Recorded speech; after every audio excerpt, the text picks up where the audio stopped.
down. She give me top and I pipe down. Hey, she asked for top and I tell the whole pipe down. Bitch, give me pop like right now. Yeah, bitch, right now. I pop a Zango lights out. She give me top and I pipe down. Hey, she asked for top and I tell the whole pipe down. Bitch, give me pop. Guys, Record Reezy back at you guys with another My Hero Academia manga chapter review. And this time we got chapter 283. And this chapter was so good, guys. Like, I am so pumped up for this. It's ridiculous. So we get right into it. And we're back with our other members of Class 1A, Momo's team.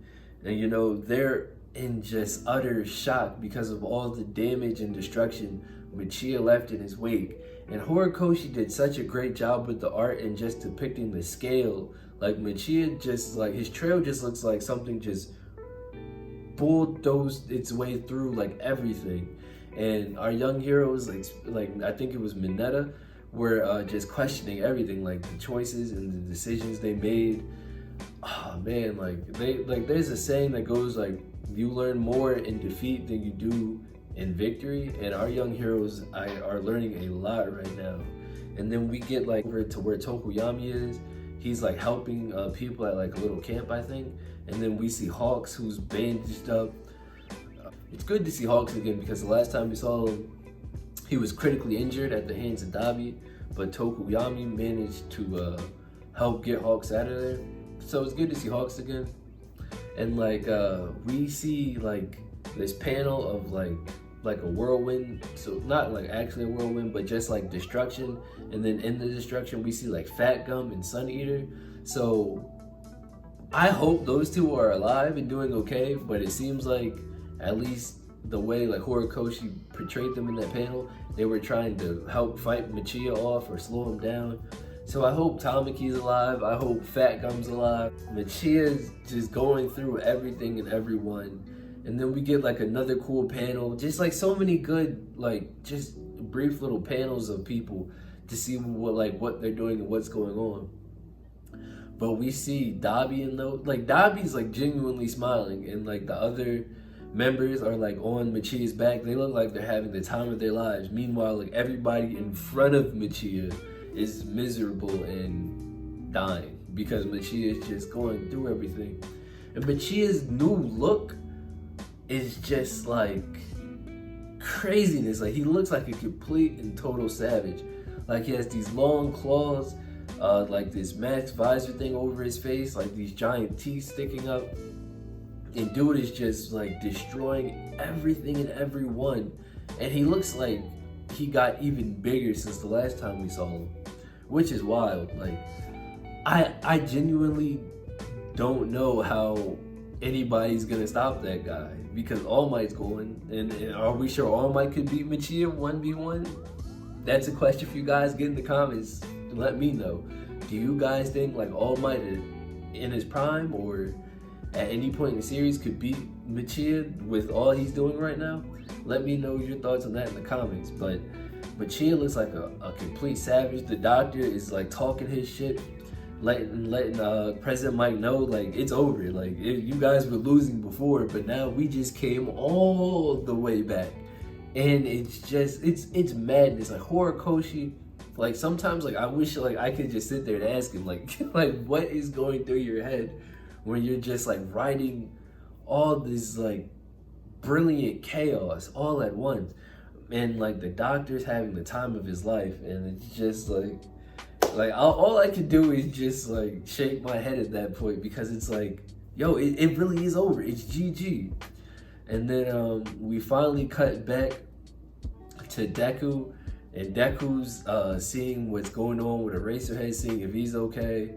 And they're trying to take Eraserhead's bandages off and stop the bleeding of his leg. But Rocklock tells Deku, like, you gotta get out of here, guy. Like, and that, I think would be the best, well, not the best, but it would be the smart thing to do because Shigaraki is after One For All.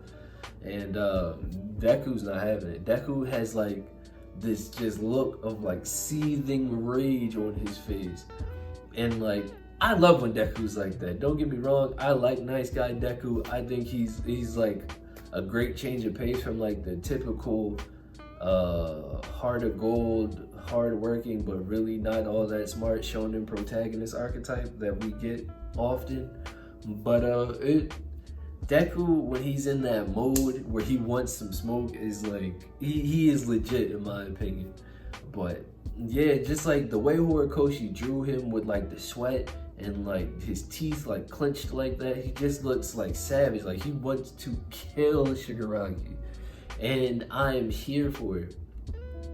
But then like Shigaraki is just like on another level. But we get like Horikoshi starting to tie it all together, because like we see Mirako, somebody's like rushing her somewhere so she could get some medical attention, and we see like the little flashback of her like kicking through Shigaraki's his test tube that he was in. Oh, I said test tube.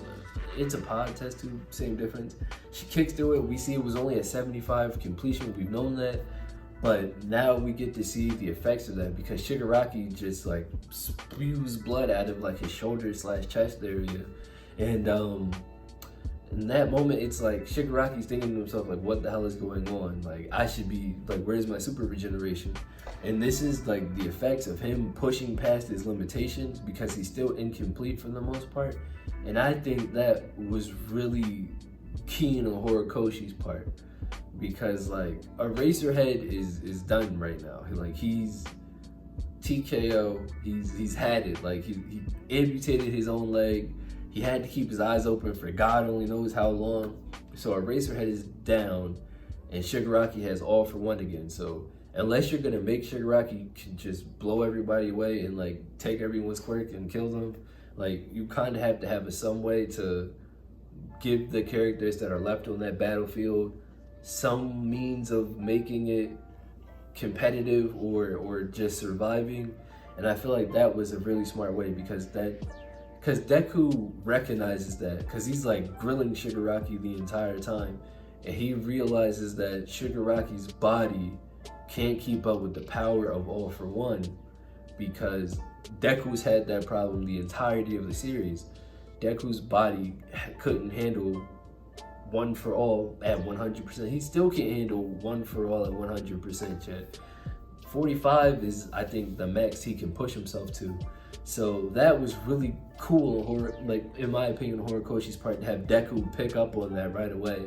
And then like Deku like blitzes Shigaraki, and Bakugo's like concerned, but like in like a Bakugo way, because he's like fucking, I forgot exactly what he says, but we'll have to see what he says anyway in the official translation this weekend. But Deku is on his way at Shigaraki, and he starts and then like Shigaraki like just like he the wheels in his head are still turning, and then he just asks Deku, like, and this in my opinion was so funny, like he just straight up asked Deku like, what day is it? Like Deku was gonna answer him. So Shigaraki's super regeneration starts working again, and he's like, okay, now it's game over, and he's about to activate his super decay again and just like AoE the fuck out of everybody.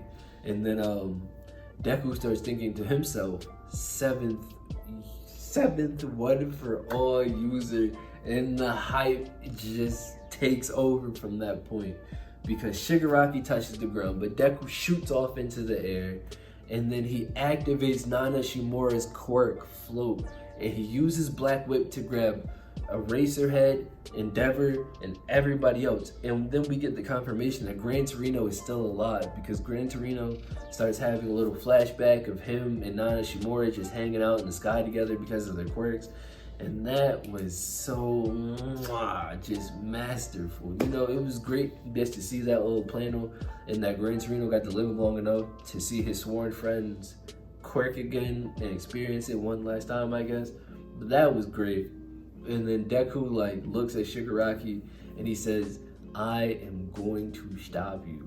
And this is hype, boys and girls, because bold prediction right now on my part, I actually think Deku is going to beat Shigaraki right now, because from the joint training arc, or just a little bit before that, like All Might and everybody has been telling Deku, win, like save by winning, like you need to win. And I think Deku is going to win this fight with Shigaraki. I think this is no longer Izuku Midoriya we're dealing with. This is Deku, and this is like Deku as his own hero, his first like real big outing. Of course, the previous arcs, you know, he's had big triumphs, but like no bigger moment has Deku been directly involved with than this one. Shigaraki, society, everything we know it is hanging in the balance. Now let me say this, I think Deku is going to beat Shigaraki right now, but ultimately the heroes will still lose because Machia is barreling his way over there. And I think Deku and company, their combined efforts will give them the upper hand in this fight right now with Shigaraki. But I think Machia and friends are going to show up in the nick of time. And then it's going to be GG's, and those heroes are going to have to get the freak out of there. And that's just going to be that, you know? And it's gonna sting. Like, it's gonna be bittersweet in my opinion if that's how it goes down, because it's gonna be sweet seeing Deku like turn up and be like the hero we all know he is and he has been, but on a much bigger stage, you know? And then just for it to get ripped away because Machia and everybody else shows up. But that's my guess, my prognostication. You guys let me know what you guys think in the comment section below. And God, I just love my hero, guys, and I love you guys so much for coming out every week, enjoying the hype with your boy. But thank you. Be sure to leave a like and a comment on the video. And as always, I've been Reezy. You guys just got right, and I'm gonna catch you guys in the next one. Peace.